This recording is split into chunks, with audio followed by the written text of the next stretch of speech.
PPT 좀 띄워주시겠어요?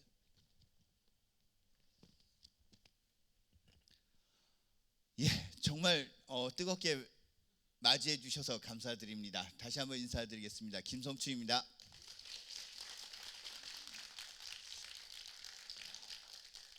제가 많은 분이 숫자적으로 많은 분이 오셨으면 깊게 들어가는데 어려움이 있습니다. 깊은 얘기를 나누는데 어려움이 있습니다. 왜냐하면 이 얘기들이 때로는 불편한 진실일 수도 있어서 얘기하는데 한계가 있는데 오히려 이 정도가 적절한 것 같습니다. 네, 그래서 제가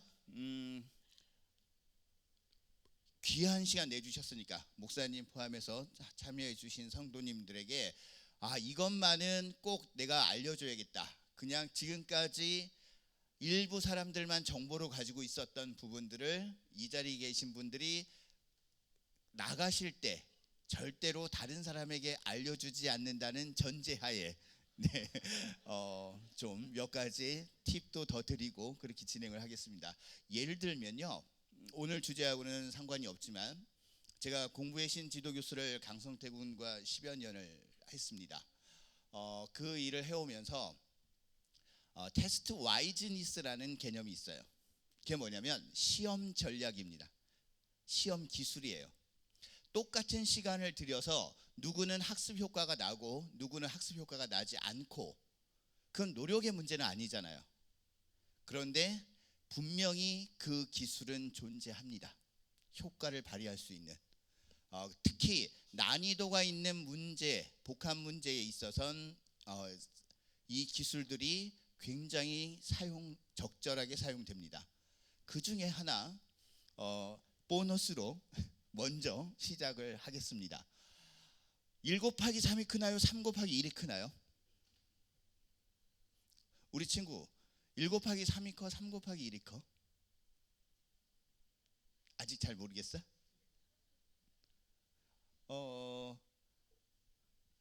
손든 친구가 있네. 예, 똑같아요. 수학 천재입니다. 박수 한번 부탁드릴게요. 수학 천재. 예, 1 곱하기 3과 3 곱하기 1은 같습니다. 그러나 공부는 엄청난 차이를 일으킵니다. 3 곱하기 1보다 1 곱하기 3이 훨씬 더 커요. 무슨 의미인지 아시겠어요? 네, 세 가지를 한 번씩 보는 것보다 한 가지를 세 번 보는 것이 훨씬 공부는 효과적으로 장기 기억으로 전환됩니다. 비율까지 말씀을 드리죠. 예습과 복습의 비율이 어느 정도인지, 그 다음에 복습의 횟수가 몇 번인지 궁금하시잖아요. 그냥 왜 스카이 들어간 애들만 아는지. 그런 건 예습이 대략 20% 정도고요, 복습이 80% 정도 됩니다. 같은 학습을 동일한 단원을 공부할 때 그 복습의 주기는 제가 스카이 학생들을 평균을 내봤을 때 자기가 알고 있는 단원을 몇 번 반복하고 수능에 임했나 라고 하는 횟수를 조사했을 때 몇 번 정도 했을 것 같아요? 자기가 이미 알고 있어요. 아는 걸 몇 번 더 공부했을까? 찍어요. 어차피 정답 알기 힘들어. 3번. 네. 3 곱하기 2 하면 돼요. 6번이에요. 6회. 드시는 6회 말고요. 반복 횟수 6회입니다. 그 얘기는 내가 이해하는 단계가 필요하고, 이해하는 단계에서 암기하는 단계가 필요하고요, 암기하는 단계를 넘어서면 메타인지라고 얘기하는데 그것을 자기 것으로 소화할 수 있는, 다른 단원과 응용할 수 있는 수준까지 이르릅니다. 그게 복합 문제를 푸는 핵심 기술이에요. 제가 왜 이 얘기를 먼저 말씀드리냐면 정말 어려운 발걸음 하셨으니까. 그래도 성적보다 중요한 것들에 대한 불편한 진실을 듣더라도 또 한쪽 구석에선 내 아이를 위한 또 뭔가 하나는 얻어갔다라는 마음을 좀 위안을 드리고자 먼저 시작했습니다. 저는 운이 참 좋았던 것 같아요. 주님께서 그런 운을 주셨던 것 같아요. 대한민국의 수재라고 일컫는 아이들, 영재라고 일컫는 아이들을 오랫동안 만나왔습니다. 그리고 명문대에 입학을 한 스카이 카이스트 입학을 한 학생들을 수도 없이 만났습니다. 그냥 만나는 게 아니고 그들을 상담하고 그들을 지도해 왔습니다. 국가 예산을 들여서 제가 하는 일 중 하나는 아이들의 지능검사, 성격검사, 적성검사, 학습검사를 통해서 이 아이의 가장 효율적인 진로 방향을 결정해주는 일이 제가 하는 일 중 하나입니다. 그렇게 수도 없이 많은 아이들을 지난 20여 년을 만나오면서 제가 굉장히 마음 아픈 일들이 동시에 발생했습니다. 그게 뭐냐면 명문대 입학이 그것이 끝이 아니라는 거예요. 거기서부터 아이들이 둘로 나눠지는데 걷잡을 수 없습니다. 어떤 아이들은 이미 지쳐서 번아웃 증후군 상황에 우울감에 극단적으로 자살을 시도한 상담도 있었어요. 어려운 상담 중에 하나는 카이스트 졸업을 하는 시점에 와서 교수님 저 어떻게 해요? 그냥 저 엄마가 시키는 대로 학교에서 잘한다고 해서 이 길까지 왔는데 이게 제가 행복한 길이 아니에요. 저 어떻게 해요? 그런 상담이 너무너무 힘듭니다. 지금까지 투자한 시간이 있기 때문에 더 안타까워요. 차라리 처음부터 놀았으면 놀면서 배우는 것들이 있어요. 그게 언젠가는 또 쓰여요.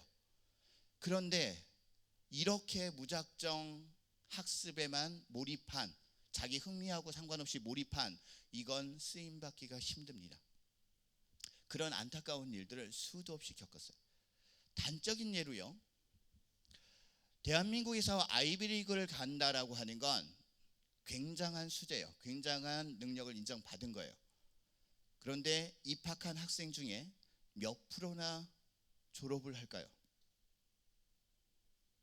그런 생각 해보신 적 있으세요? 중도 탈락하는 학생이 40%가 넘습니다. 그럼 그 나머지 아이들은 다 어디 간 건가요? 자, 겨우겨우 졸업을 했다고 쳐요. 그 졸업한 이후에 대학원을 가거나, 그러니까 학업을 계속하거나, 아니면 그 사회에 취업이나 다른 길을 찾은 학생들의 비율은 또 몇 퍼센트 정도 될까요? 놀랍게도 그 비율은 2% 내외입니다. 그러면 우리는 늘 입구 문을 열고 들어가는 입구에 들어가는 모습만 박수를 쳐왔어요. 문을 들어간 이후에, 문을 닫은 후에 그 아이가 얼마나 외롭고 처절하게 무너져 가는지에 대해서는 누구도 귀 기울여 주지 않았다는 거예요. 그건 엄마의 몫도 아니었고 또 누군가가 거기까지 끌고 간 또 다른 사람들의 몫도 아니었습니다. 오로지 그 아이에게 거기서부터 혼자 가라고 얘기했습니다. 그런 것들을 지켜보는 게 너무너무 힘들었어요. 제가 학생들을 데리고 이제 제가 주로 과학영재를 많이 만났기 때문에 학생들을 데리고 해마다 미국 나사를 연수를 갑니다. 그러면 간 김에 아이비리그 대학의 재학생들을 동시에 같이 다니면서 만나는데 한결같이 이걸 미리 알았더라면 이라는 얘기가 너무너무 많아요. 미리 알았더라면 그러면 자기가 덜 힘들었을 거고 자기가 새로운 길을 찾았을 수 있었는데 그 미리 알았더라면 하는 그 부분이 많은 저한테는, 교육자인 저한테는 굉장히 가슴 아프게 다가옵니다.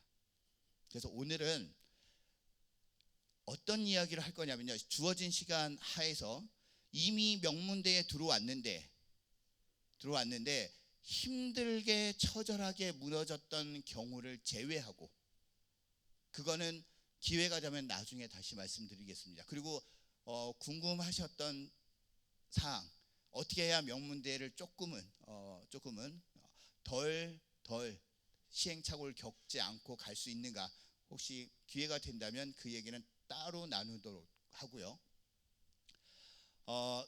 입학한 후에 저 교수님 행복해요 라고 얘기하는 아이들, 그 아이들이 어떤 경험을 가지고 있었는지를 분석을 해서 그걸 정리를 했습니다. 성적보다 중요했던 행복하다고 말하는 아이들의 시크릿. 결론부터 말씀드리면 그건 Who am I예요. 나는 누구인가라고 하는 질문을 던져봤고 그 질문에 대한 답을 탐색해봤고 그거에 대한 1차적 결론을 찾은 아이들. 그 아이들은 고난과 어려움과 명문대 입학 후에 그 불편한 진실 앞에서도 자기 길을 묵묵히 걸어갑니다. 불편한 진실이 예를 들면 지금 여기에 앉아 계신 부모님들이나 아이들도 그런 생각을 많이 할 텐데 아이비리그에 가는 아이들의 대부분 이제 절반 가까이가 부적응을 하는 것처럼 상대적으로 돌려서 보면요, 여기서 제외 다른 대한민국 밖에서 공부한 아이들이 대한민국 안으로 스카이를 들어오는 것과 동일한 얘기를 하는 거예요. 그렇죠? 그런데 재외국민 전형이 뭐로 돼 있나요? 수시에 무슨 전형으로 돼 있죠? 이건 관심 사항이 아니었나요? 정원외로 되어 있습니다. 정원외 2%라고 되어 있습니다. 정원외 2%. 다시 얘기하면요, 열심히 국내에서 스카이에 들어오기 위해서 굉장히 많은 트레이닝과 그걸 요구받았던 아이들은 재외국민 전형으로 들어온 정원의 2% 아이들에 대한 시각이 그렇게 곱지 않아요. 노력의 강도가 다르다라고 생각해요. 물론 그렇지 않은 경우도 있지만 이런 경우도 분명히 존재한다라는 걸 말씀드리는 거예요. 그 아이들은 재외국민 전형의 아이들을 정원외 인생으로 생각해요. 한국 사회에 들어오는 인원이 아니고 그렇게 주변으로 있다가 다시 돌아갈 아이들로 생각한다는 거예요. 그러면 냉정하게 생각을 해보셔야 돼요. 그 정원 외의 타이틀에도 불구하고 한국 사회의 주역으로 정착을 할 건가? 아니면 대한민국이 그 안에서 허덕이고 있을 때 외국에서의 경험을 토대로 대한민국을 바꾸는 새로운 또 다른 주역으로 등장할 건가? 아니면 대한민국이 거쳐가는 곳이고 다시 돌아와서 이곳에서 새로운 기회를 또 만들어갈 것인가? 그런 어떤 결정을 할 것인지에 대한 생각도 분명히 하고 그 전형들에 노크를 해야 된다는 거예요. 명문대 들어가는 것까지는 엄마가 도와줄게, 경제적으로 지원해줄게. 근데 들어간 다음엔 네가 알아서 해. 이건 굉장히 부모로서 어떤 면에서는 좀 적절한 단어는 아니겠지만 무책임할 수도 있습니다. 그래서 그런 부분에 대해서 조금은 냉정한 이 진실 앞에서 그 얘기를 좀 뒤로 미루고 그런 아이들 가운데서도 적응했고 그리고 행복하다고 말하는 명문대 들어와서 정원 외라고 얘기해도 그 안에서 꿋꿋이 행복한 시간들을 보내고 있는 아이들에 대한 이야기를 좀 해보도록 하겠습니다. 오늘 만남이 좀 새로운 역사가 되길 바라면서, 오늘이 몇 월 며칠이죠? 무슨 날인가요? 한글날이죠. 왜 10월 9일인지는 아세요? 오늘 기억하시라고 제가 일부러 이 얘기를 먼저 시작하겠습니다. 1446년 10월 9일 훈민정음이 반포됩니다. 그로부터 511년이 지나서 1957년에 우리말 큰사전이 완간됩니다. 57년 10월 그것도 9일날. 대략 511년의 긴 시간 동안 우리는 말과 그거에 대한 사전적 의미를 종합하는 게 완성이 됐습니다. 그런데 그 시작을 한번 보세요. 뭐 때문에 시작했나요? 훈민정음에 보면 나란 말씀이 중국의 나라라고 쭉 하면서 그런 백성들을 어여삐 여겨라고 돼 있습니다. 어여삐 여겨. 한 사람의 어떤 면에서는 순수한 선한 목적에서 시작된 게 지금 우리가 사용하는 한글입니다. 그런데 제가 어떤 거에 주목을 했냐면요, 오늘 이제 강의를 준비하면서 한 조그만 나라의 임금조차도 백성을 위하는 그 마음이 간절해서 이 엄청난 일들을 만들었는데, 하물며 하나님의 나라에 하나님의 백성이 어찌 그것보다도 더 어여쁨을 받지 않을 수가 있겠어요? 하나님이 어떻게 그냥 혼자 오롯이 그 길을 감당하려고만 내모으시겠어요? 그런 생각이 들었어요. 오늘 그 세종대왕의 그 한글날 과정을 보면서 정말로 하나님이 세상을 이처럼 사랑하사 독생자를 주셨으니 그 말이 맞겠구나. 애끓는 자식을 내주는 그 심정 그 이상으로 하나님의 백성을 사랑하기 때문에 무엇인가 그냥은 보내지 않는, 무엇인가는 그냥 살게 하지는 않는 뭔가가 있겠구나. 저는 아이들이 후에마이를 찾아가는 과정 속에서 지극히 그러한 믿음을 가진 아이들을 수도 없이 봐왔습니다. 제가 한 명 한 명, 아까 타이틀에 심층 연구 500명이라고 되어 있는데 이미 이제 700명을 넘어섰어요. 그런데 한 명 한 명을 제가 어떻게 대하고 있는지에 대한 마음을, 제가 왜 교육자가 됐는지로 말씀을 드릴게요. 그러면 제가 말씀드리는 거에 진정성을 좀 이해하실 거예요. 그렇게 그냥 편안하게 교수 생활을 한 사람은 아니구나라는 생각이 드실 거예요. 청년 시절에 한 장애인 복지관에서 자폐아 담당 보조교사를 했습니다. 제가 케어하는 아이들이 저희 반에 3명이 있었는데, 한 아이가 항상 오른손에 막대기를 쥐고 있었어요. 이 막대기를 내려놓지를 않아요. 그걸 빼앗으면 자기 입술을 깨물고 계속 벽에 머리를 부딪혀서 피가 흐르는 위급한 상황이 발생합니다. 그래서 누구도 이 아이의 손에서 막대기를 빼앗지 못하는 그런 상황이었어요. 문제는 그러다 보니 항상 식사를 할 때 오른손에 막대기를 쥐고 있었는데 왼손으로 밥을 먹는 거예요. 근데 그런 생각 한번 해보신 적 있어요? 제 눈에 그 아이가 어떤 마음이 들었냐면, 살아가면서 숟가락이라고 하는 도구를 사용하는 사람으로 살았으면 좋겠다, 그런 소망이 생겼습니다. 교육자로서의. 그래서 센터 내에 의료진들과 미리 협의를 해서 그 교육을 실시했는데, 왜냐하면 비상사태에 대비를 해야 되니까, 이 아이의 손에서 막대기를 내려놓고 숟가락을 쥐게 하고 뒤에서 온몸으로 끌어안아서 이 아이가 수저를 뜨게끔 해야 돼요. 그 저항의 힘은 엄청나요. 수도 없이 제가 너무너무 힘들어서 포기할까라는 생각을 수도 없이 했습니다.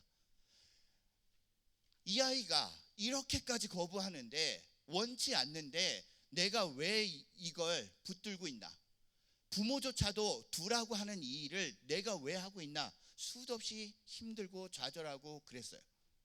그렇지만 그 소망 하나 믿고 이 아이에게 정말로 숟가락을 스스로 쓸 수 있는 그날이 올 거라는 그 소망 하나를 믿고 그 일을 계속했고, 6개월이 지났을 때 제가 다른 아이를 케어하다 보니까 이 아이가 사용하던 쥐고 있던 막대기를 내려놓고 숟가락을 자기 스스로 든 거예요. 그리고는 다 흘리지만 밥을 뜨는 거예요. 상상해 보세요. 지난 6개월에 제가 어떻게 살아왔는지, 그리고 그 장면을 볼 때 제 마음이 어땠는지. 저는 지금까지 살아오면서 가장 눈물을 많이 흘린 날이 그날이에요. 그리고 그날 결심했습니다. 내가 이 땅에서 살아가는 동안 그것이 주님의 뜻인지 정확히 알 수는 없으나 누군가에게 선한 영향력을 미치는 길이, 그게 교육자의 길이라면 감당하고 그 길을 가겠습니다. 원래 제 전공은 아동심리입니다. 심리학 베이스예요. 그런데 교육자로서의 삶을 그때 시작했습니다. 한 명 한 명 상담실에 들어오는 아이들, 그리고 찾아오는 아이들, 이 아이들을 제가 어떻게 만났는지 상상이 되세요? 그 아이들이 100명이 되고 200명이 되고 명문대에 들어와서 그렇게 남들은 부러워하는데 자신의 고통을 끌어안고 찾아오는 아이들, 또 제 길을 찾아가는 또 다른 아이들, 이런 아이들을 한 명 한 명 그렇게 만나오면서 제가 터득한 것이 분명히 행복한 길로 가는 데는 다른 준비가 필요하다는 거였습니다. 성적이 아닌.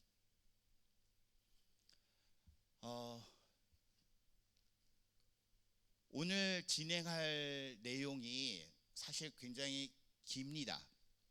그런데 제가 다는 못하고요. 주어진 시간 안에서 중간중간에 사례를 조금씩 들어가면서 조금 전체적인 흐름은 이해할 수 있게끔 진행을 하겠습니다. 어머님 눈이 혹시 밑에가 계시는 건 아닌지 모르겠습니다. 진로를 찾는 10가지 질문, 가로하고 자소서 사례 6단계, 경쟁력 있는 진학 비법, 혹시 여기에 계신지는 모르겠는데 일단 열심히 한번 해보겠습니다. 목사님은 적당히 하라고 하셨는데 제가 열심히 달려보겠습니다.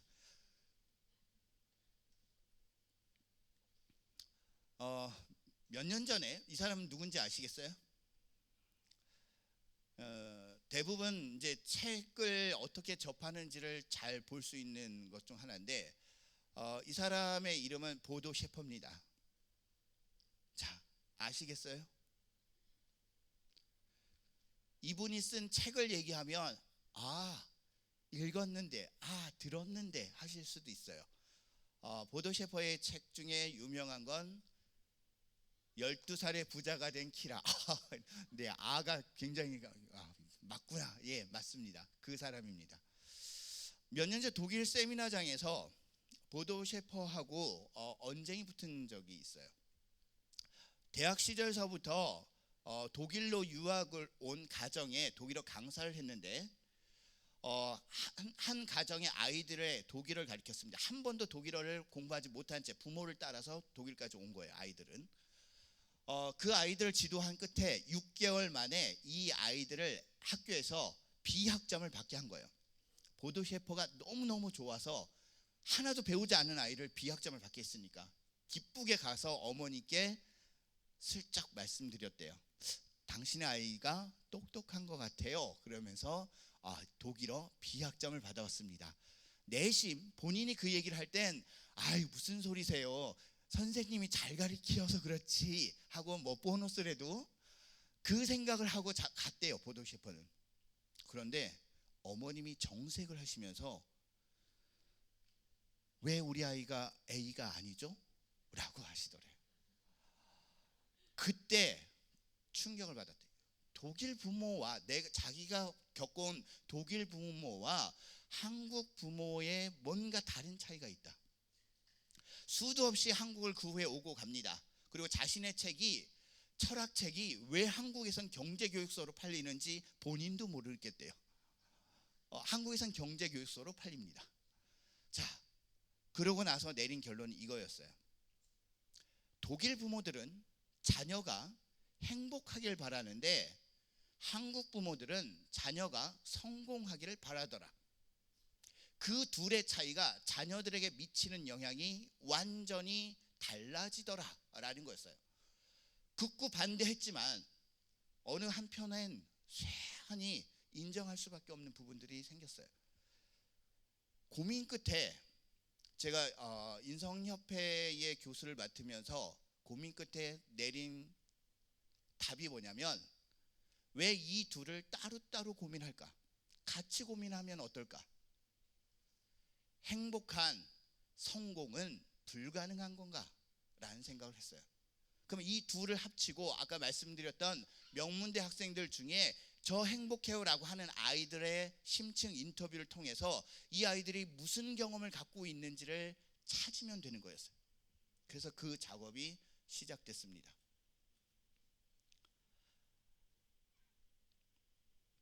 어, 개념적으로는 그냥 제가 간단하게 넘어가겠습니다. 이게 이거보다 훨씬 더 듣고 싶어 하시는 내용들이 있기 때문에 행복, 심리학에서는 즐거움이라고 얘기하고요. 그 즐거움은 만족감에서 오고 그 만족감은 삶의 의미에서 온다. 학문적으로 이렇게 돼 있어요. 그냥 그게 실제 적용이 됐는지 안 됐는지는 모르겠으나 학문적으로는 그렇다는 거예요. 성공이라는 건 목적하는 바를 이룬다라고 돼 있습니다. 이 둘의 이제 어원적 의미를 풀고 가면 좋은데, 히브리어에선 이 개념을 이룬다라고 하는 이 개념을 그냥 이루는 게 아니고요, 참고 기다리는 시간이 필요하다는 전제가 붙어요. 참고 기다리는 시간 속에서 이룬다라고 얘기해요. 그리고 이 참고 기다리는 시간은, 이 되게 중요한 부분인데, 참고 기다리는 시간을 견딜 수 있으려면 뭐가 이루어져야 된다라고 하냐면, 히브리어에 카와라는 단어가 있습니다. 카와. 그것이 소망, 바라는 걸 이룬다라고 하는 어원으로 작용하는 단어예요. 이 카와의 핵심이 줄을 이어 놓다라는 거예요. 줄을 이어 놓고 있다라는 거예요. 자, 누구하고 줄을 이어 놓고 있어야 된다는 얘기일까요? 네. 정답 다 아시지 않나요? 누구와 줄을 놓지 않고 있어야 된다고요? 하나님과.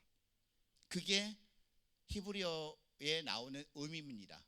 자, 아이들이, 다시 아주 현실적인 문제로 넘어올게요. 명문대 입학해서 아이들이 좌절을 겪을 때 그 좌절을 겪는 걸 지켜주는 게 무엇이 지켜줄까요? 하나님과의 끈이에요.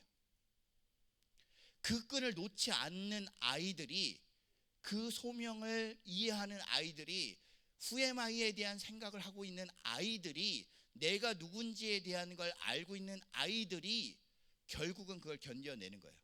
어원적으로 보면 히브리어에서는 그렇게 진행을 합니다. 이 둘을 합치면 삶에서 이루고자 하는 목적을 위해서 참고 기다리며 계속 이어가는 것, 그게 어떤 면에선 행복한 성공의 정의일 수 있습니다.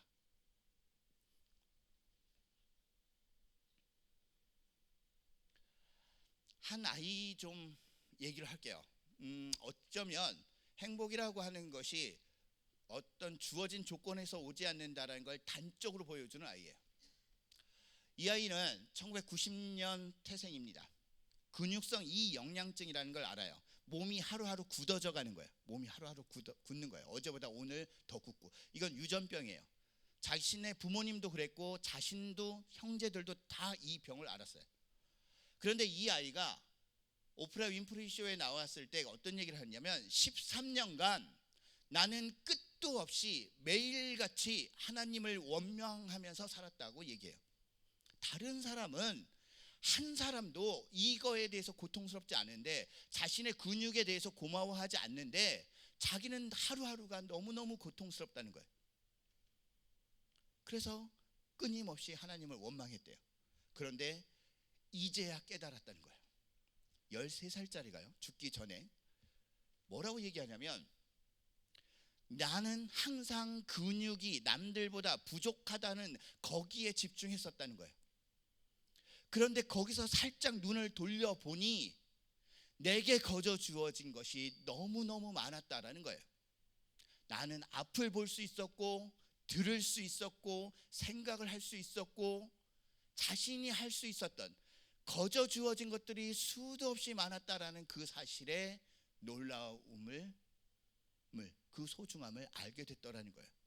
그러고 나서 이 주어진 것에 대한 감사가 생기니까 삶의 모든 것들을 사랑하게 되더라. 13살짜리입니다. 그러면서 사람들에게 제가 죽기 전에요, 그 얘기는 꼭 글로 남기고 싶어요. 시로 남기고 싶어요. 그래서 쓴 시 중에 하나가 저 5행짜리 하트송입니다. 한번 같이 한번 읽어볼까요? 그 아이의 심정으로. 자, 한번 같이 하트송서부터 읽어보겠습니다. 시작. 하트송.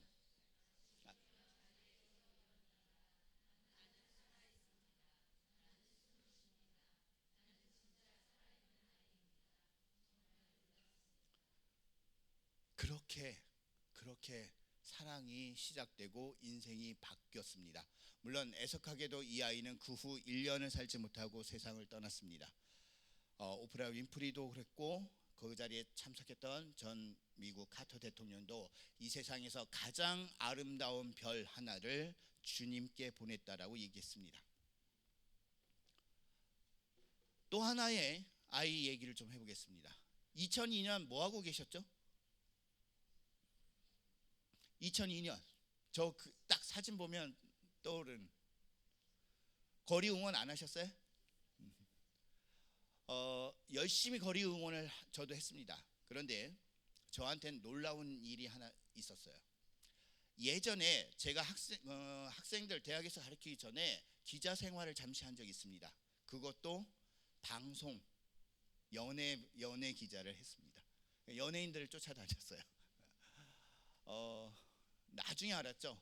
그렇게 만날 수 있는 사람이 쉽지 않다라는 걸. 근데 그건 떠난 후에 느낀 거고요.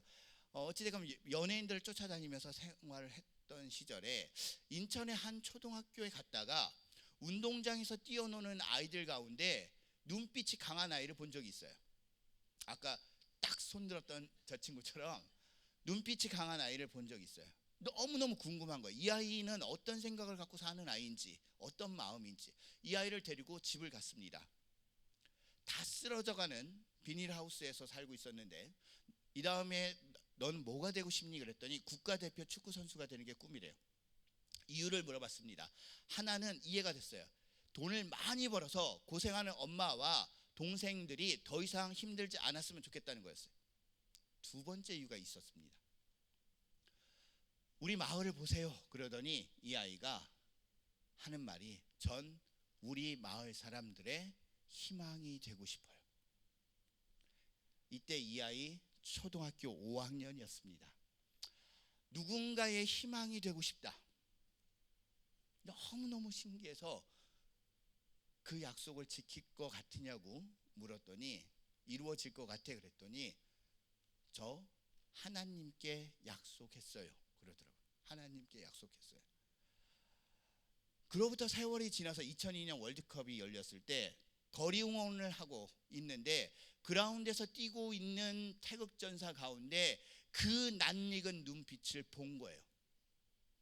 그래서 확인을 했어요. 그 아이가 자랐으면 어른이 됐을 텐데 싶어서 같은 이름, 같은 학교 출신, 같은 나이 그 아이예요. 그 아이가 어느덧 태극전사가 돼서 뛰고 있는 거예요. 이 아이는 현재는 현역에서는 은퇴했지만 아이라고 할 수도 없죠. 현역에서는 은퇴했지만 여전히 축구계의 후학들을 키우고 있고 그리고 세상 사람들에겐 뭘로 유명하기도 하냐면 굉장한 신앙심으로도 유명한 축구 선수예요. 그 아이가 그런 꿈을 이루는데 그 중심에 있었던 건 바로 자신이 하나님께 한 약속이라는 단어였어요. 그것이 어떻게 보면 소명일 수도 있습니다. 또 한 아이를 좀 주목해서 제가 말씀드리겠습니다. 이 아이는 처음 만났을 때 너무너무 힘들어했던 좌절감에 빠져있던 아이예요. 능력도 안 되고 부모님의 이혼, 부모님의 문제 그리고 가정 형편 모든 것들에 대한 불만 학교 이런 자신의 능력까지 전부 모든 것이 다 불만투성이었어요. 그런데 이 아이가 제가 그때 뭘 했냐면 부모님들이 혹시 그런 역할을 누군가가 멘토가 있거나 부모님이 해 주실 수 있는지 생각해 보세요. 예전 책 중에 모리와 함께한 화요일이라는 책이 있었습니다. 기억나세요? 그 책에서 나왔던 방식 일주일에 한 번씩 이 아이를 만나서 그 일주일 동안 있었던 이야기를 들었는데 그때 제가 해줬던 건 시각 교정이었어요. 그게 네 생각이 그렇다면 다른 네가 생각한 거하고 다르게 다른 의도도 그 사람에게서 있지 않았을까 이런 시각 교정을 시키는데 매주 한 주 한 주를 보냈습니다. 그렇게 하고 났더니 이 아이가 어느 날 자기 과거를 가겠다는 거예요. 근데 그건 불가능한 얘기예요. 왜냐하면 이 아이는 학교에서 성적이 그렇게 좋지 않은 상황이었어요. 우여곡절 끝에 지원을 했고 그 학교에서 10명이 지원했는데 그중에 이 아이는 마지막 10번째였습니다. 1차에서 3명이 붙었고 최종 1명이 붙었습니다. 그 최종 1명이 누가 됐을까요? 이제는 반응이 약효가 떨어지면 전 이제 그냥 이렇게 읽을 줄도 읽고 넘어갈 수도 있습니다. 다시 한번 묻겠습니다. 그 중에 1명이 붙었다면 누가 붙었을까요? 그 아이. 그 아이. 이름은 모르지만 그 아이가 붙었어요. 자, 이거는 현실적으로 가능한 얘기예요. 그러니까 제가 오늘은 그런 방법적인 얘기는 안 하겠지만 성적이 아닌 다른 것들로 인정받는 과정들이 있습니다. 근데 이 아이는 그렇게 인정받았고 과거에 꼴찌로 들어갔고 들어간 후에 1학년 때 담임 선생님이 마침 자신의 입학사정관이었어요. 궁금했대요. 저를 왜 뽑으셨어요? 하고 했더니 그 선생님이 왠지 모르게 너는 너 자신만을 위해서 살지 않을 것 같았어 라는 거였어요. 그분의 대답은. 이 아이가 2년 만에 과거 조기 졸업을 하고 카이스트 수석으로 입학을 했고요. 수석 입학한 후에 1년이 지나서 대통령 장학생이 됐고 그리고 지금은 미국의 MIT에서 석박 모든 과정의 비용을 대주는 조건으로 갔습니다. 이 아이의 인생에서 제가 처음 만났을 때 그 초등학교 시절의 그 모습은 불가능한 거예요. 이런 미래는. 그럼 뭐가 그걸 가능하게 했겠냐는 거예요. 이 아이의 변화가. 제가 한 거라곤 너한테 주어진 고통이 얼마나 감사한지에 대한 거였어요. 너한테 주어진 고통이 얼마나 감사한지에 대한. 그때 예를 들었던 인물 중에 테오도 루즈벨트라는 인물도 있었어요. 그러니까 그런 것들을 통해서 어떤 이제 소위 심상이라는 걸 심어주는 건데 아이 마음속에 루즈벨트 대통령 많이 들어보셨죠? 근데 우리가 아는 루즈벨트는 플랭클린 루즈벨트예요. 2차 세계대전 휠체어 타고 다니다. 근데 테오도 루즈벨트는 그 전에 루즈벨트가 또 있습니다. 이 사람은 어렸을 때 생일 케이크에 촛불도 못 끄던 사람이에요. 몸이 너무나 허약했어요. 천식의 온갖 질병을 안고 살아가던 사람입니다. 그가 고통스러워할 때 아버지 한마디가 인생 전체를 바꿔놔요. 아버지가 무슨 얘기를 하냐면 어느 정도 좀 진정이 됐을 때 하나님이 너에게 이만큼의 고통을 다른 사람이 겪지 않는 이 고통을 너에게 주셨다면 네가 이 고통을 아는 네가 이 세상에서 해야 할 일이 있기 때문이 아닐까. 그 얘기를 해줘요. 왜냐하면 다른 사람은 이 고통을 모르니까 무슨 일을 해야 할지 모를 거라는 거예요. 근데 고통을 아는 사람이 할 수 있는 일이 있을 거라는 거예요. 이 아이는 결국 공부를 해서 미국의 대통령까지 됩니다. 그러고 나서 뭘 하겠어요? 이 아이가 가난한 자, 장애를 가진 자를 최우선으로 하는 정책들을 펼칩니다. 이건 있을 수 없는 얘기예요. 그런데 그는 그 고통을 누구보다도 잘 알았기 때문에 그 정책을 전면에 내세웠던 거예요. 그리고 미국은 변화되기 시작했어요. 가장 낮은 자를 섬기는 그 대통령을 미국인들은 존경하게 됐고 그의 이름을 잊지 않기 위해서 어느 수준까지 갔느냐면 곰 인형에다가 이 사람의 애칭을 붙여서 곰 인형 하나를 탄생시킵니다. 이 사람의 애칭이 테디입니다. 테디. 그래서 탄생한 게 테디베어예요. 자, 제가 할 수 있는 일은 고통을 없애주는 일이 아니에요. 그건 제가 할 수 있는 일이 아닙니다. 제 능력 밖의 일이에요.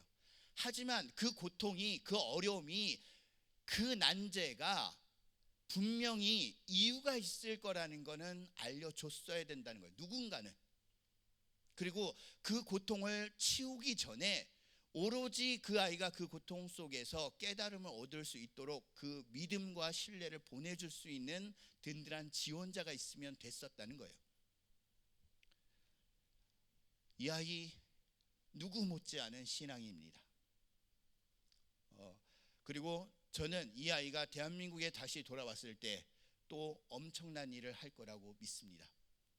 제가 지금 서울의 은평구에서 학생들 장학금을 주는 것 중에 이제 장학재단의 선정위원으로 활동하는 것 중에 이런 장학금이 있어요. 미국에 스탠포드 교수로 있다가 우리나라의 카이스트 교수로 오신 분이에요. 그분이 자신이 갖고 있는 재산 10억을 내놨어요. 저보고 해달라고 한 건 공부를 하고 싶은데 못하는 어려운 환경에 있는 아이를 찾아서 그 아이를 지원해 달라는 거였어요. 그런데 그것도 단기적으로 말고 그냥 한두 번 지원하는 방식 말고 이 아이를 계속해서 후원하는 방식으로 원한다면 미국 유학까지 보내줄 수 있는 그런 장학금을 기탁하신 거예요.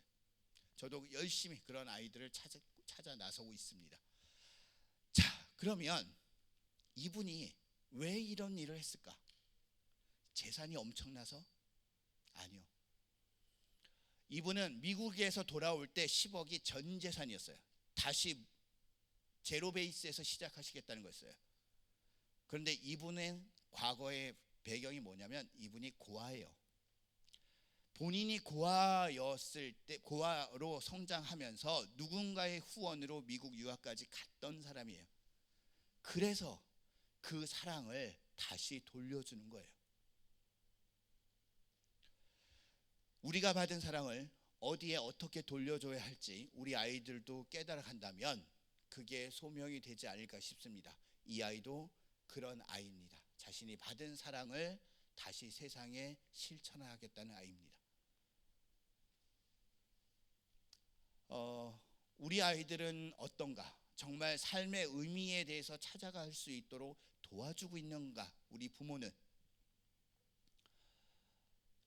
잘 아시는 수치 하나 볼까요? 100점 만점에 59점, 156개국 중에 54위, 올해 현재요. 몇 년 전만 해도 100 이하로 떨어져 있었다가 그나마 지금 최고조에 올라와 있는 게 54위입니다. 뭘까요? 네, 대한민국 행복지수입니다. 자, 다음을 볼게요. 행복지수가 최하인데 청소년은 어떤가? 청소년도 똑같습니다. OECD 국가 중에 최하위. 70%가 번아웃 신드롬 상태, 무기력, 우울, 자기비하 이 상태입니다. 이곳은 어떤가요? 좀 낫지 않을까요? 그런 환경을 찾아 오신 분도 있고 뜻하지 않게 그런 환경 속에 우리 아이가 자랄 수도 있습니다. 이 자리에 앉아있는 우리 아이들은 그래도 대한민국의 현실보다는 조금은 선택의 여지가 있는 상태에서 살아가고 있는지도 모르겠습니다. 그런데 제가 정말 행복이라는 게 뭔가에 대한 얘기를 좀 진지하게 한번, 기준이 뭔가, 행복지수 최하위라고 하는데 행복의 기준에 대한 얘기를 좀 한번 해볼게요. 잘 아시는 내용을 가지고 말 나온 김에 두 가지를 말씀을 드릴 텐데, 전래동화, 이제 잘 알려지지 않은 이야기를 할 겁니다. 하나는 흥부와 놀부구, 또 하나는 콩쥐팥쥐 얘기를 해볼 거예요. 자, 첫 번째, 우리 아이가 알고 있대요. 우리 유치원 다니는 아이도. 자, 흥부 놀부의 흥부가 몇 개의 박을 타는지 아세요? 아이들에게 동화에서는 이렇게까지 나가진 않습니다. 그냥 있는 원래 그 경판본에 있는 내용을 그대로 말씀드릴게요. 인간이 이걸 소유하면 행복하다고 느끼는 것들이 박을 탈 때마다 나와요. 그 안에서. 첫 번째 박을 타면 뭐가 나오느냐? 풀이 나옵니다. 풀이 인간의 행복과 무슨 상관이 있을까요? 근데 그 풀이 약초예요 라고 하면 이해가 되실 거예요. 인간의 첫 번째 행복 조건을 뭐라고 봤다고요? 건강으로 봤어요. 건강. 흥부가 두 번째 박을 타면 뭐가 나오느냐? 책이 나옵니다. 책. 그게 뜻하는 건 뭐였을까요? 공부하라고 그런 게 아니고요. 지식, 지혜. 네, 예전에는 그것이 권력과 명예를 뜻했습니다. 세 번째 박을 타면 잘 아는 게 나오죠. 뭐요? 금은보화, 경제적인 부. 그게 세 번째 행복 조건입니다. 근데 진짜 흥부전에는요, 네 번째 박이 더 있어요. 근데 이건 차마 아이들에게 얘기해 줄 수 없어서 우리 아이들이 어린아이들은 귀를 잠깐 막아요. 뭐가 남았을까요? 행복, 건강하고 권력과 명예를 소유하고 그리고 경제적인 능력, 부를 가지고 있는데 그러면 행복한 거 아닌가요? 흥부전에선 뭐가 나오냐면 양귀비가 나옵니다. 양귀비. 마약이 아니고요, 예쁜 새색시가 나와요. 그러니까 결혼한 흥부에게 예쁜 새색시가 나와요. 그게 뜻하는 건 쾌락이었습니다. 그러니까 인간의 행복 조건을 그렇게 봤어요. 그렇지만 그거 가지고 절대로 행복하지 않다고 얘기한 사람들이 수두룩 많아요. 부모님 중에 니코마코스 윤리학이라는 책을 읽어보신 분 계세요? 아리스토텔레스 작품입니다. 아리스토텔레스가 스승의 스승인 소크라테스가 어떻게 세상을 떠났는지도 봤고, 그리고 플라톤 자신의 스승도 어떻게 떠났는지 봤어요. 그리고 당시 아테네가 얼마나 피폐해졌는지, 쾌락으로 치달았는지도 잘 알고 있었어요. 당시 지금 시대하고 한번 생각을 해보세요. 당시 아테네에 40만 명이 살고 있었습니다. 그 중에 15만 명이 시민이고 나머지 25만 명이 노예였어요. 그럼 어떤 일이 벌어질까요? 사람들은 일을 하지 않아도 사는 세상이에요. 그랬더니 쾌락으로 치달아 가더라는 거예요. 동시에 모든 부모들의 관심은 뭐에 쏠리냐면 이 엄청난 부를 자식에게 더 크게 넘겨주는 거에 집중하더라는 거예요. 그래서 소피스트들에게 돈을 지불하면서 내 부를 어떻게 더 키울지, 자식에게 어떻게 물려줄 수 있을지 이런 지식을 구하더라는 거예요.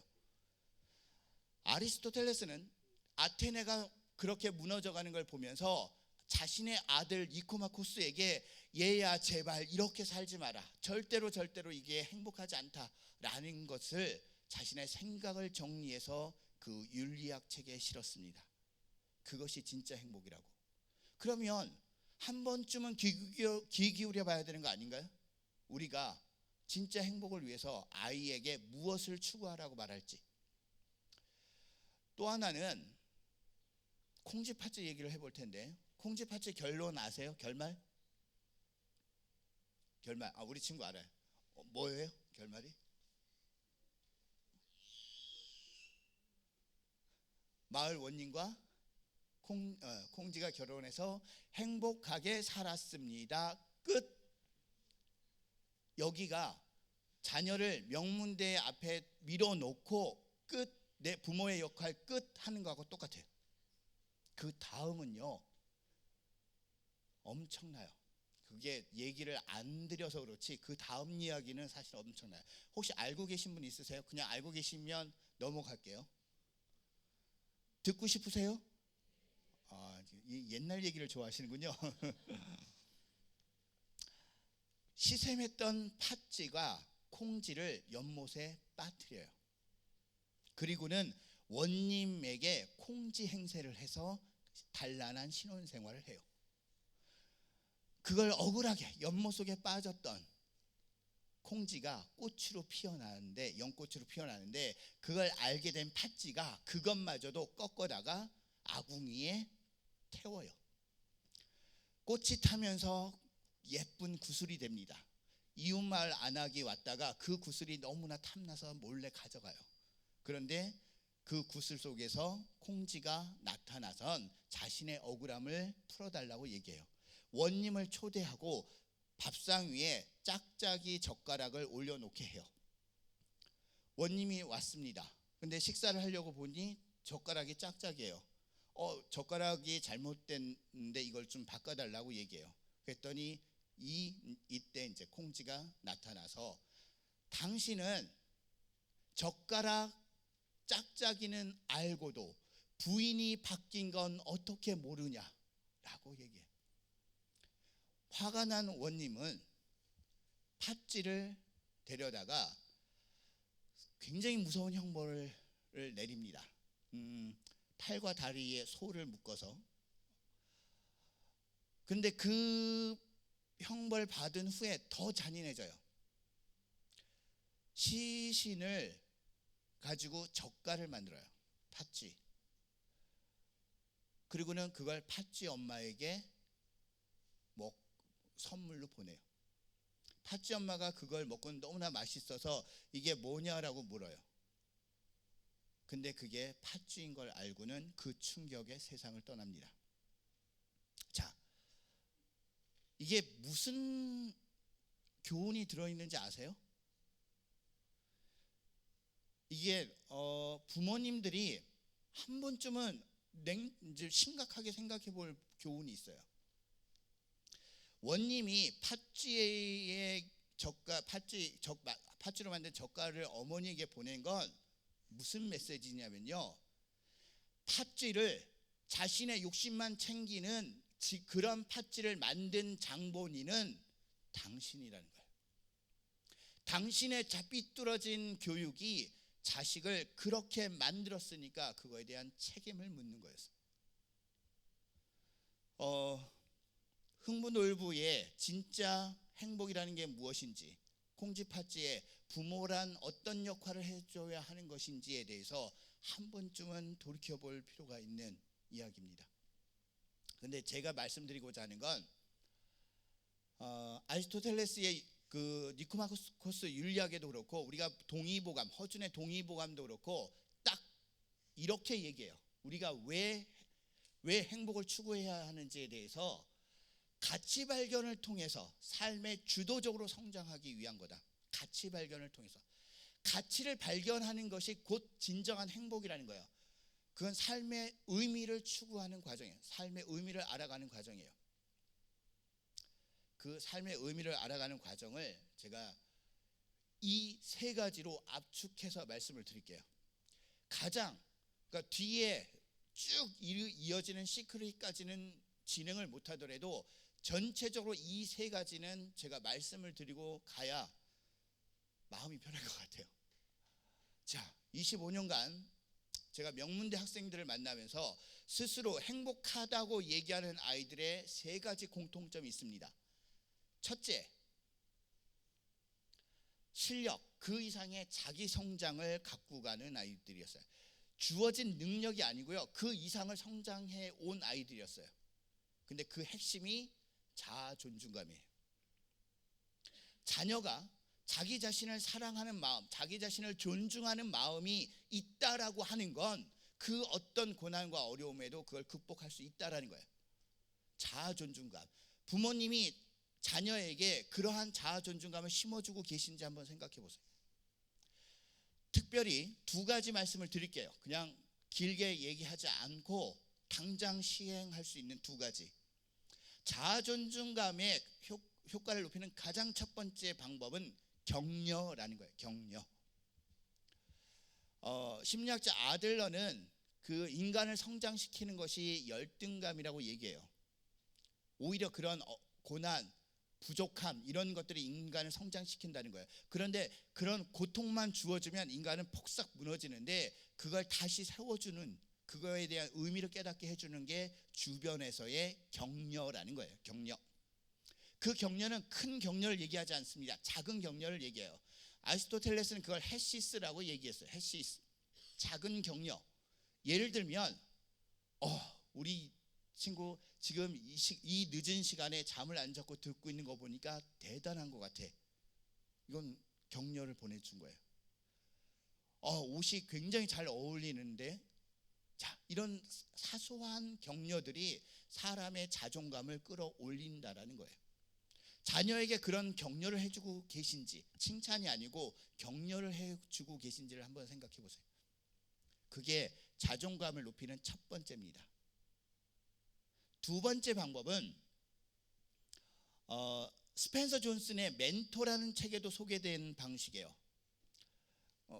어머님들 중에 내 아이가 분명히 하나님의 자녀로 잘 성장하고 스스로 하나님의 사람으로서 성장하는데 스스로 멘토가 될 수 있는 길, 그게 뭐가 있을까 싶으면 스펜서 존슨의 멘토라는 책을 한번 기회가 되면 빌려보세요. 거기에 핵심이 세 가지가 나옵니다. 하루에 단 3분만 투자하면 자기 인생을 스스로 설계해가는 주도적인 사람이 된다는 거예요. 3분만 투자하면, 하루에 3분. 근데 이 세 가지를 오늘 다 알려드리면 책을 안 보세요. 그래서 부득이 제가 한 가지만 말씀을 드릴 거예요. 한 가지만. 이거 하나만 매일같이 가족이 함께 해도 그 가족은 엄청난 변화를 맞이한다는 거. 그건 감사일기입니다. 감사일기. 하루에 단 한 가지, 한 줄이라도 좋고, 식사를 하면서 잠들기 전에 그 언제라도 좋아요. 내가 오늘 하루를 살아가면서 감사한 일이 무엇인지를 쓰는 거예요. 가족이 함께 한 줄씩. 2019년 10월 9일 오늘 저녁에 집에 가서 메모지에 오늘 감사한 것이, 와, 열린교회에 온 강사님이 내 인생을 바꿨다, 너무나 감사하다, 그 한 줄. 다 그렇게 쓰시라는 건 아니에요. 저도 쑥스럽네요. 그 말을 하고 나니까. 하나하나의 그 감사거리를 찾아가는 거예요. 그리고 기록으로 매일같이 남기는 거예요. 그러면 가정이 변합니다. 이 두 가지만 해도 자아존중감은 굉장히 많은 변화를 겪게 돼요. 격려 그리고 감사, 그것을 보이도록 해야 돼요. 속으로만 생각하지 하는 게 아니라. 두 번째, 제가 행복한 청년이 된 아이들에게 공통적으로 나타난 특성이 뭐냐면 나중에 된 아이들이라는 거예요. 굉장히 참 부모님들이 생각하기에 그거 못 기다려주는데 이렇게 생각하실 수 있어요. 나중에 된 아이가 웃어요. 전형적으로 저희 아이가 제가 원하는 건 아닙니다. 그 길은 자기가 원해서 그 길을 간 건데, 서울에 하나고등학교라고 있는데 그 하나고등학교 1기로 들어갔어요. 전 몰랐습니다. 그런 학교가 있는지도. 본인이 어느 날 그 학교 그 팜플렛을 들고 와갖고는 이런 학교 생기는데 가겠다는 거였어요. 하나고에 들어가서 처절하게 깨지고 뭘 준비한 애가 아니니까 학교에서 교감 선생님이 그 가장 수학 공부 못하는 5명을 뽑아서 부모님들 다 모아놓고 이렇게 가장 수학을 못하는 5명을 뽑아놓고 별도로 가르치겠습니다. 돈 받지 않습니다. 도저히 두고 볼 수 없어서 어쩔 수 없이 가르칩니다. 그래, 그 얘기를 하더라고요. 그래서 그런가 보다 그랬어요. 그런데 그게 아니더라고요. 그 5명 중에 하나가 저희 아이인 거였어요. 저는 그렇게 불려간 거예요. 자, 그러고 그렇게 고통스럽게 고등학교를 나왔는데 이 아이가 어찌됐건 소위 스카이를 들어갔고 쭉 가서 한참 세월이 지난 후에 유엔에 인턴으로 갔다가 돌아와서는 가족끼리 식사를 하는데 이제 모처럼 만나서 식사를 하게 됐는데 그때 뜬금없이 그 얘기를 하는 거예요. 부모님한테 가장 감사했던 순간, 감사했던 일에 대한 얘기를 하는 거예요. 궁금하잖아요. 지금까지 그 20년 이상을 함께 살았는데 가장 부모님께 고마운 일이 뭔지. 저희가 뭐라고 그랬냐면 중2 때 모든 걸 포기하겠다라고 선언하고 공부를 안 했을 때 그때 아무 말 하지 않고 그렇게 하라고 기다려준 거. 정말 말이 안 되잖아요. 그러니까 애초에 공부를 못하던 애가 난 이제 공부 포기해요, 안 해요, 그러면 그래, 드디어 네 길을 찾았구나 이렇게 얘기할 수 있어요. 근데 이 아이는 아니었다는 거예요. 그 전에도 학교에서 성적이 굉장히 좋은 아이였어요. 근데 공부를 하기 싫대요. 안 하겠다는데 하지 말라고 한 거예요. 속으로는 막 부글부글 끓지만. 근데 그 순간이 가장 감사했대요. 말 없이 기다려준 거. 만약에 거기에 개입을 했다면 제가 생각하기에 이렇게 성장하지 못했을 것 같아요. 그 성장은 제가 아는 수준을 이제는 넘어섰어요.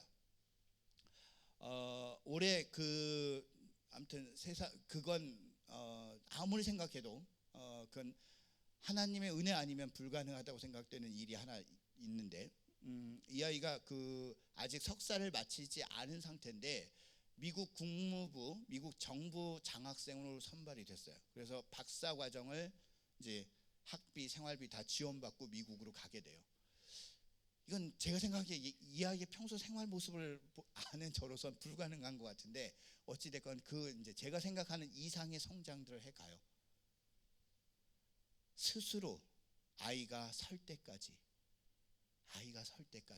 그걸 기다려줄 수 있는 부모가 그 아이의 그릿을 만드는 거예요. 그걸 뚫고 나갈 수 있는 힘을 만드는 거예요. 언제까지? 아이가 할 때까지. 그렇게 하셔야 돼요. 아이가 할 때까지. 셋째, 행복하다고 얘기하는 아이들의 세 번째 공통점은 정해진 노하우는 인생에선 별로 없는 것 같아요. 그런데 노후, 누구를 마음에 심고 살아가느냐는 굉장히 달라져요. 아이들을 상담하다 보면 방법 하나를, 이 대목에서 하나를 알려드려야 될 것 같습니다. 공부 테스트 와이즈니스의 하나, 아까 그 3 곱하기 1, 1 곱하기 3 말씀드렸는데, 그러면 학습 효과, 복습이 굉장히 우수하다, 이제 크게 공부에 도움이 된다라고 말씀드렸는데, 모든 아이들에게 한 명도 안 빼고 모든 아이들에게 적용되는 공부 비법의 최종 단계가 있어요. 최종 단계. 궁금하시죠? 넘어갈까요? 그걸 뭐라고 하냐면 교수 단계라고 그래요. 모든 아이들에게 동일하게 적용되는 공부 비법이 교수 단계라는 게 있습니다. 교수 단계. 공부의 마지막을 뭐로 끝내냐면요, 내가 선생님이 되는 거예요. 내가 선생님이 돼서 가상의 아이에게 가르치는 겁니다. 그렇게 가르치면서 정리하는 거예요. 내가 요번에 인수분해에 대해서 공부했는데 내가 잘 설명해 줄게, 잘 듣고 하고 자기가 설명해요. 그런 식의 설명, 교수, 가르치는 방법을 선택을 하면 말을 자기가 꼬이는 지점들을 찾게 돼요. 그건 정확하게 개념 형성이 안 된 거예요. 그래서 최종 점검은 교수로 하는 거예요. 그 교수 그런 단계가 이제 마지막 단계입니다. 그러면 그 중간에 막 여러 단계가 있는데 이제 그거는 오늘 주제가 아닌 관계로 넘어가겠습니다. 자, 그런데 노후, 누구를 마음에 삼고 있느냐는 대단히 중요하다. 성경 말씀, 제가 뭐 저는 이제 목회자가 아니니까 뭐 그런 부분은 잘 모르지만, 그냥 제가 느끼는 교육자로서 이게 결국은 그 시크릿의 핵심이었구나 라고 얘기하는 성경 말씀이 있어요. 제가 후에마이라고 얘기했죠. 후에마이, 내가 누군지를 아는 것이 분명히 아이들의 그 어려움, 고난을 극복하는 힘으로 작용한다고. 그 후에마이를 알려주는 게 빌립보서 2장 13절에 나와 있어요. 열심히 찾아보십시오. 빌립보서 2장 13절. 너희 안에서 행하시는 이는 하나님이시니. 혼자 안 보내겠다는 거예요. 네 마음에 너와 함께 동행하겠다는 거예요. 너희 안에서 행하시는 하나님이시니. 근데 이유가 있어요. 하나님이 끝까지 함께 해주는 자기의 기쁘신 뜻을 위하여 분명히 이 땅에 의미를 두고 보냈다는 거예요. 기쁘신 뜻. 그 영어 성경에 보면 good purpose라고 돼 있어요. 선한 목적. 기쁘신 뜻을 위하여, 그것도 얼마나 간절하셨는지 너희에게 소원을 두고 행하게 하시나니 그래. 소원을 두고, 영어 성경에 to will로 돼 있습니다. 강력한 의지를 가지고 그 뜻을 실행하도록 하나님이 함께 동행하겠다라고 하는, 그게 어떻게 보면 아이들이 마음속에 새겨야 돼. 내가 이 세상을 살아가는 동안 그 기쁘신 뜻을 이해하기 위한 노력들을 해가고, 그것이 어느 순간이 될지 모르겠지만 만약에 지금 힘든 일이 생긴다면 그 깨달음을 주기 위한 시작이 됐다라는 거예요. 그런 연단을 통해서 깨닫게 해야 하신다는 거예요. 왜? 그래야만 그 강력한 의지를 우리가 알기 때문에. 넘어가겠습니다. 제가 더 들어가면 설교 시간도 아닌데. 예. 헬라어에 고대 그리스어에 좋다, 탁월하다라고 하는 단어로 사용하는 아레테라는 단어가 있습니다. 이건 인간이 르네상스를 시작한 이후예요. 르네상스를 시작한 이후. 아레테, 지금 20세기 교육사에서는 뭐라고 얘기하냐면 이걸 하워드 가드너의 다중지능 이론이라는 용어로 써요.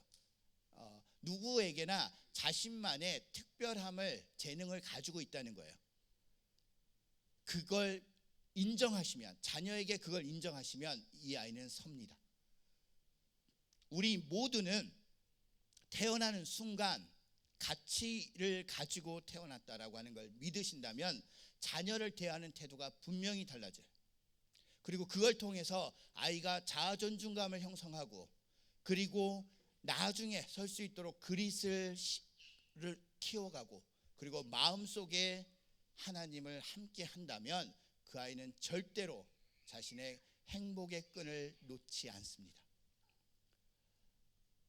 제가 과학적인 걸로 아주 놀라움으로 오늘 강의를 마무리할 겁니다. 이건 과학 안에서 증명된 두 가지 사실을 보여드릴 거예요.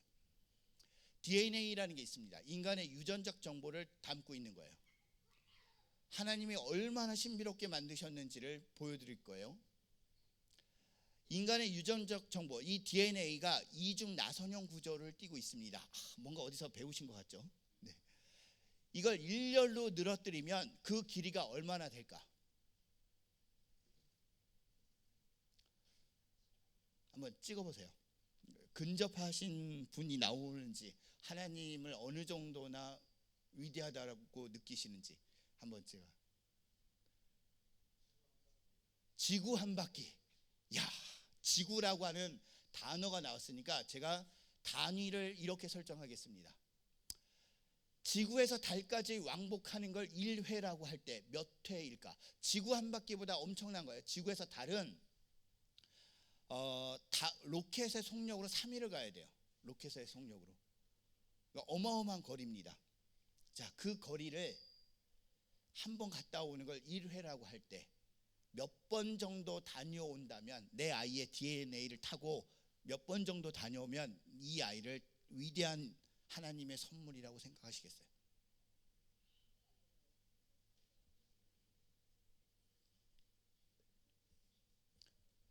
아까 처음에 손들었던 친구 한 몇 번 정도 다녀올 것 같아? 네 몸속에 있는 하나님의 정보, 유전적인 정보가? 정답을 알려고 하지 마. 어른들도 불가능해. 몇 번? 50번. 통이 커요. 50번. 지구에서 달까지 50번. 저는 그거보다 좀 많을 것 같아요. 없으세요? 그러면 우리 아이가 해준 50번을 다 신뢰하고, 그 정도면 내 아이를 하나님의 주신 선물이라고 인정하시겠어요? 네. 그럼 50보다 적으면 저는 오늘 강의를 굉장히 잘못한 거네. 다행입니다. 너무너무 고마워. 우리 친구에게 50번이라고 얘기해줘서. 37,585회. 누가요? 내 아이의 유전적인 정보가, 하나님이 주신 이 아이의 가능성, 그 정보가 이만큼이라는 거예요. 그런데 지금 수학 조금 못하고 영어 조금 못하고, 그게 그렇게 이 아이 인생에서 큰 문제냐는 거예요. 설령 3년 특례, 12년 특례로 한국에 보내놨더니 이 아이가 좌절을 했어요. 그리고 돌아올 수도 있어요. 좌절했다가. 그런데 그게 큰 문제냐는 거예요. 그럴 수도 있는 거예요. 왜냐하면 그 경험은 결코 헛되지 않아요. 자신의 길을 가는데 또 다른 쓰임새로 작용해요. 길게 보시라는 거예요. 내 아이가 얼마나 무궁무진한 가능성을 달고 살아갈지를. 부모님이 막지 마시고. 인정하시겠습니까? 네. 그러면 그 내 대답을 듣고 한 가지 더 과학적인 비밀을 말씀드릴게요. 아빠와 엄마 사이에 지금의 내 아이가 태어날 확률은 얼마나 될까? 세계적인 물리학자가 왜 이 계산을 했는지는 모르겠으나 저는 수치만 알 뿐입니다. 아빠와 엄마 사이에 내 아이가 이 모습으로 태어날 확률 어느 정도면 하나님께 감사하고 이 아이의 어떤 모습에도 불구하고 사랑하시겠습니까?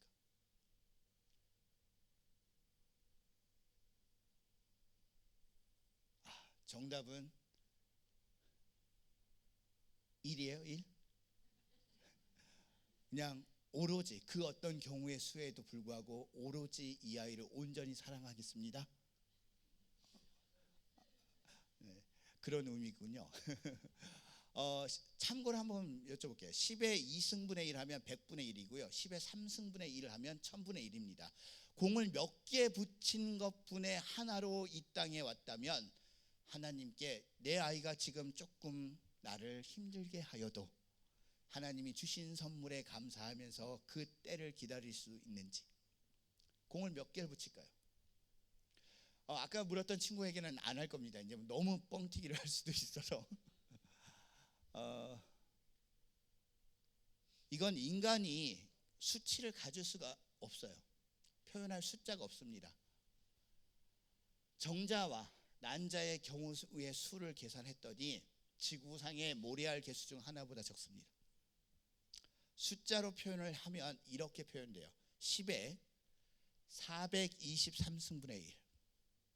공을 423승분의 1로 해야 지금의 내 아이가 내 앞에 올 수 있었다는 거예요. 이 아이를 어떻게 해야 되나?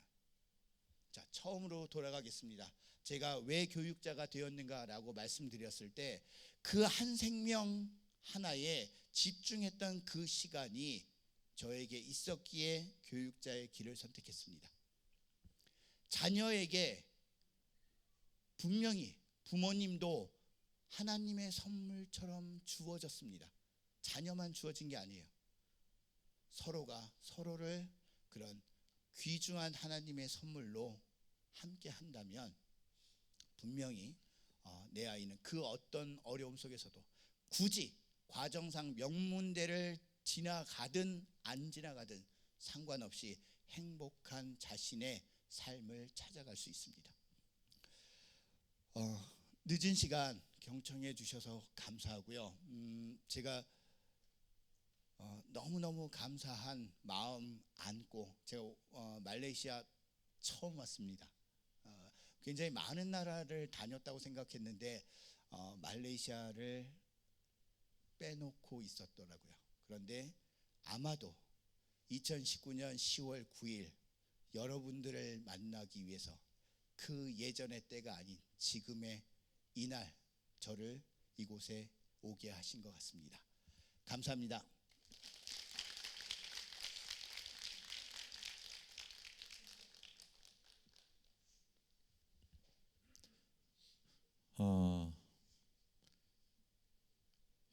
정말 생각보다 많이 오셨네요. 여러분 정말 대단하십니다. 우리 이쪽에 온 열린연합교회 역사상 세미나에 이렇게 많이 온 것은 역사였었던 일입니다. 우리들을 위해서 서로 박수 한번 칩시다.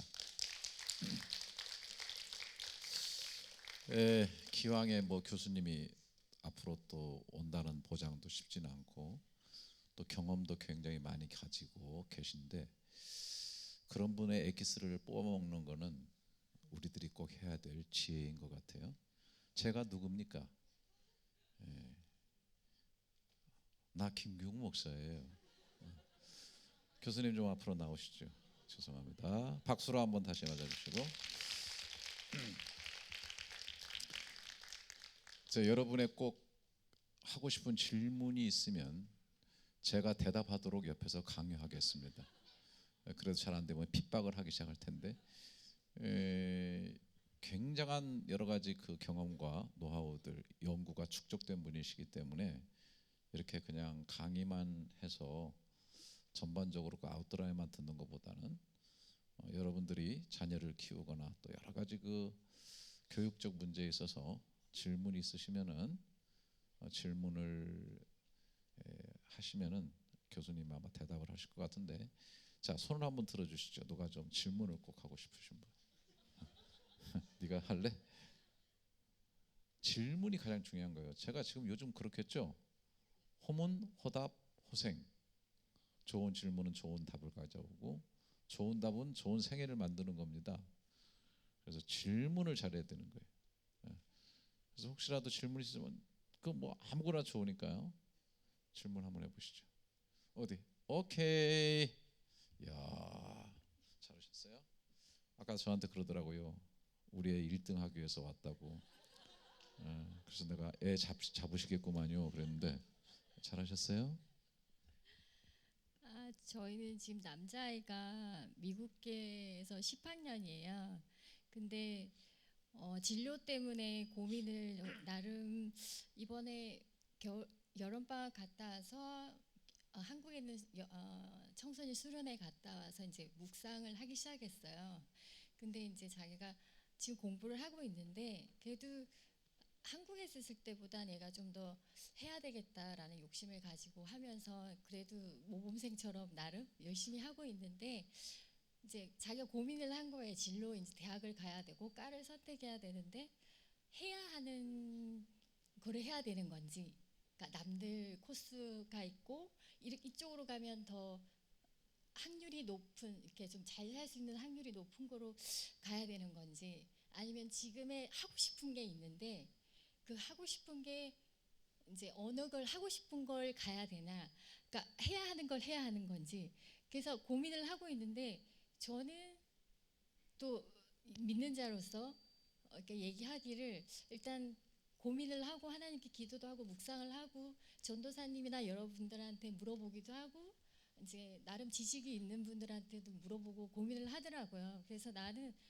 그럼 일단 하나님께 네가 그걸 했을 때 정말 네가 행복한지를 생각해보고, 그리고 하나님에 대해서 고민을 해보라고 기도를 하라고 했어요. 그런데 막연히 그렇게만 얘기했지, 내가 어떻게 믿는 자로 부모로서 좀 더 좀 있어 보이게 어떻게 좀 충원을 할 수 있는 건지, 어떻게 결정하는데 내가 이거 해라 저거 해라 하는 것보다 좀 더 고민하는데 도움을 줄 수 있는지. 저도 고민했어요. 뭘로 믿는 부모로서 어떻게 좀 더 세상 부모랑 다르게 충고를 할 수 그 있을지. 질문을 이해하기가 굉장히 어렵네요. 하지만 이해하실 수 있을 겁니다. 제가 목사님이 이렇게 큰 목회를 하시는 힘이 뭔지를 오늘 하루 사이에 많이 느꼈습니다. 이렇게 생각을 해보시면 좋을 것 같아요. 20살 때 내가 인생을 어떻게 살았으면 좋겠다 뚜렷이 보이시던가요? 안 보이셨죠? 그건 정상이에요. 때로는 그때가 일찍 오기도 하고 늦게 오기도 하는데, 지금 막 성인이 되려고 하는 이 아이에게 마치 인생이 이 선택이 어떻게 되느냐에 따라 네 인생이 완전히 달라져 라고 하는 선택을 강요하는 건, 그건 제가 생각하기에 하나님의 예비하신 길이 아니라고 생각해요. 실제로 대학에 들어오면 뭘 많이 느끼게 되냐면요, 대학 안에서 보면 시작한 지점이 별 의미가 없다라는 걸 알게 돼요. 대학에 막상 들어오면 더 많은 정보를 얻은 후에 내가 하고 싶은 일이 생겨요.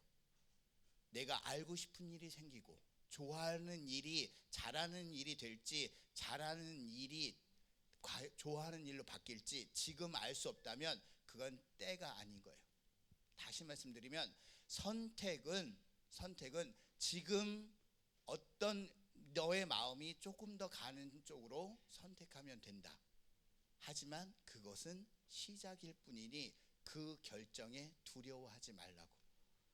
분명히 간 후에 더 많은 정보를 얻은 후에 그 길을 보여주실 거라고.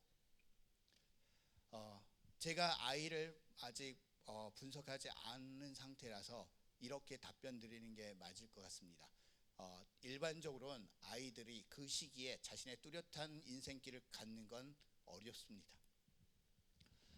로버트 로버트 프로스트의 가지하는 길이라는 시가 있어요. 아이와 함께 한번 찾아서 읽어보시면서 로버트 프로스트 가지하는 길. 예. 인생에 두 가지 갈래가 있는데 먼 훗날 나는 좁은 길을 간 거를 감사하게 될 거라는 그런 내용입니다. 백주삼 읽으실까요? 시니까 한 페이지밖에 안 돼요. 네.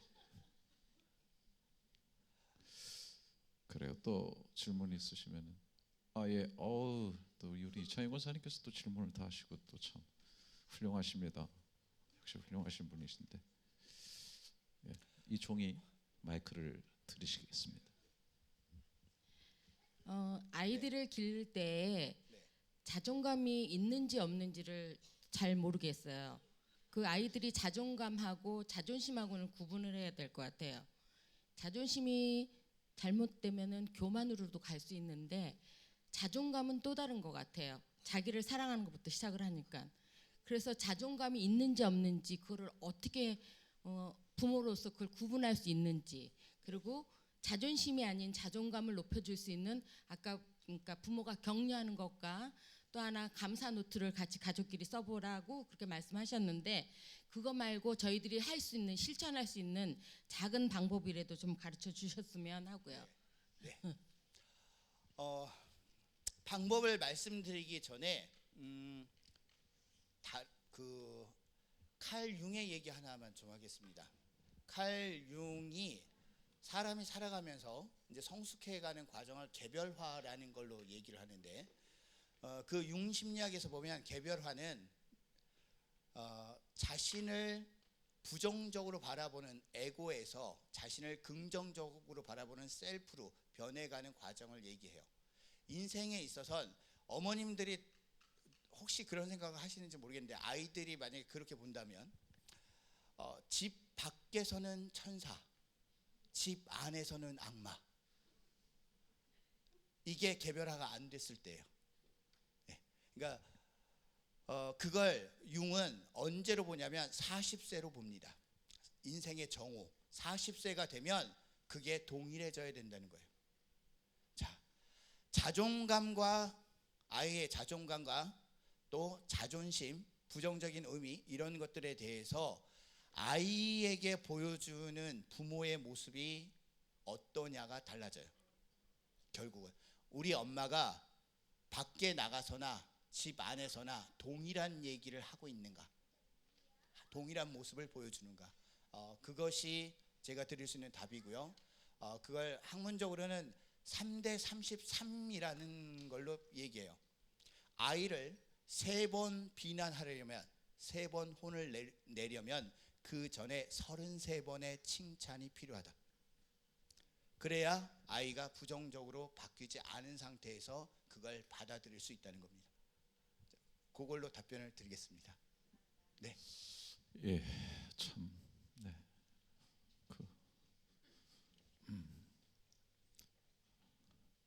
목사님 마지막 질문인가요?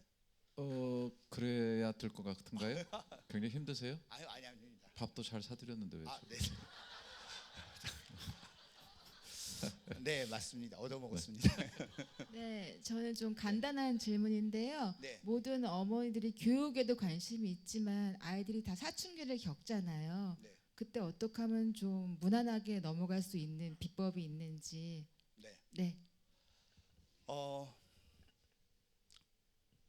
실천하기 어려운 얘기 하나를 먼저 드리고요. 다른 얘기를 좀 실천이 가능한 얘기를 하겠습니다. 실천하기 어려운 얘기는 제 아내가 지금 뒤에 있는데 저희 아이가 대학을 가기까지 얼마나 많은 아까 뭐 일예로 제가 중2 때 다 모든 걸 내려놓은 얘기를 말씀드렸지만 누구나 다 겪는 사춘기를 겪었을 거 아니에요, 그죠? 그런데 아이가 한 가지 부분에 마지막 순간에 되돌이표가 되는 이유가 있었어요. 그것도 나중에 알았습니다. 아내는 10년 동안 새벽 기도를 빼지 않고 갔습니다. 그걸 아이가 지켜봤고 자기가 다른 어떤 그런 감당을 못할 때 그걸 자기를 지켜준 힘이라고 나중에 고백했던 적이 있습니다. 근데 그게 쉬운 일이 아니잖아요. 그렇죠? 예, 그런 경우도 있다라고 말씀을 드리는 거고, 그냥 실천이 가능한 사춘기를 넘어갈 수 있는, 그건 뭐냐면 그대로 인정하는 거. 이렇게 인정하시면 돼요. 만약에 그 사춘기가 초등학교 5학년 때 왔다면 감사하셔야 돼요. 얘가 중학교 때 터진 것보다 초등학교 5학년 때 터진 게 감사한 거예요. 나중에 지나보면 그래요. 근데 얘가 불안 가다가 고등학교 터졌다. 그래도 감사해야 돼요.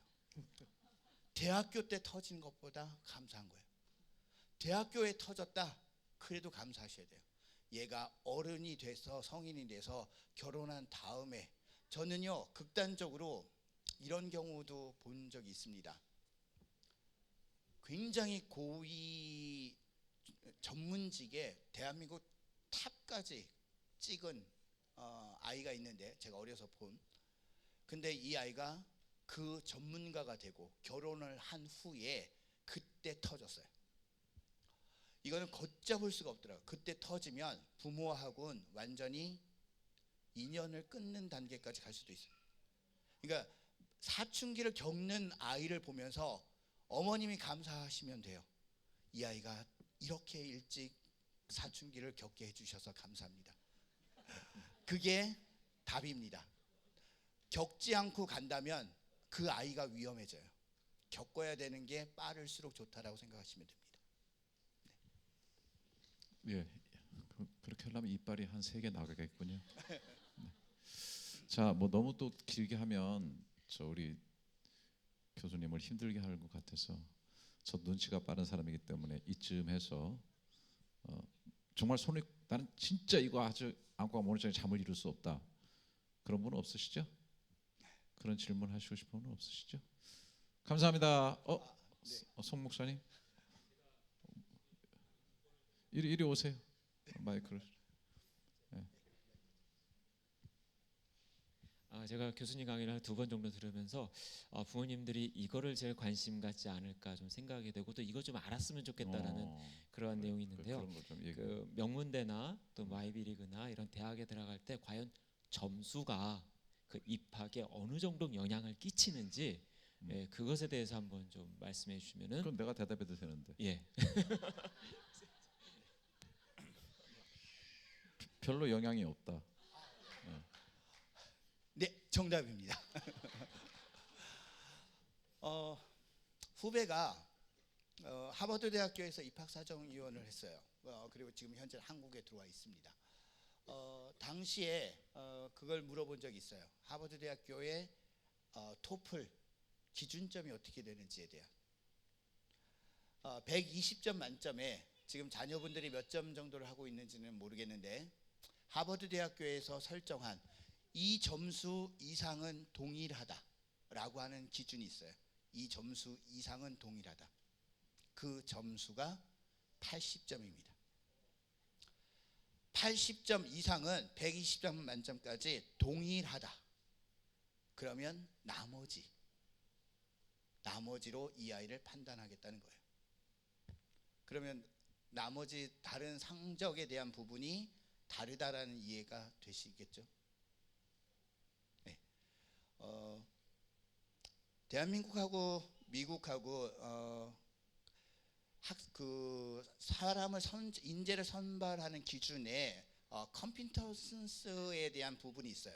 그러니까 실력을 어떻게 점수화시키느냐 하는 부분에, 거기에 어떤 부분이 있냐면, 예를 이렇게 들어드리면 좀 빠르실 것 같아요. A라는 사람이 50의 능력을 보이다가 80점까지 성장했어요. B라는 학생은 10에서 시작했다가 70까지 성장했습니다. 대한민국 기준에선 누가 실력이 높은 거죠? 80. A가 실력이 높은 겁니다. 왜냐하면 결과를 가지고 판단한 거니까. 그런데 미국 기준의 컴피턴스는, 실력은 B 학생을 얘기합니다. A 학생은 30의 성장을 이룬 거고 B 학생은 60의 성장을 한 거예요. 절대적 점수가 아니고요. 그 아이가 그 상황에서 어떻게 그러한 것들을 성장시켜 나갔는가에 대한 과정을 중시합니다. 답변이 됐는지 모르겠습니다. 동시에 그럼 나머지 성적이 아닌 나머지 비교과 부분에 무엇을 가지고 평가를 내리는가? 거기에는 부모님의 정보력은 아마 거기서 시작될 텐데 이제 제가 이렇게 공개적으로 말씀드릴 수 있는 사항은 아니어서 다만 이런 부분은 있습니다. A 입학사정관이 평가한 거나 B 입학사정관이 평가한 거나 그 격차가 커서는 안 돼요. 다시 말씀드리면 아무리 비교과라고 하더라도 그것을 평가하는 객관적 지표가 존재한다라는 거고요. 그 객관적 지표가 무엇인지 그거의 싸움은 이제 그 다음은 부모님의 정보력입니다. 제가 공개적으로 말씀드리기가 어려워요. 그러니까 어느 학교, 언제, 시기 이런 거에 따라서 말씀을 다 달리 드려야 되기 때문에 일단은 큰 맥락으로 말씀을 드리는 거예요. 그것도 분명히 객관적 지표가 존재한다라는 거예요. 송 목사님이 의도한 내용의 답변으로 된 거죠? 네. 자, 오늘 저 큰 박수 부탁드리고요. 네. 또 언제까지 계시죠?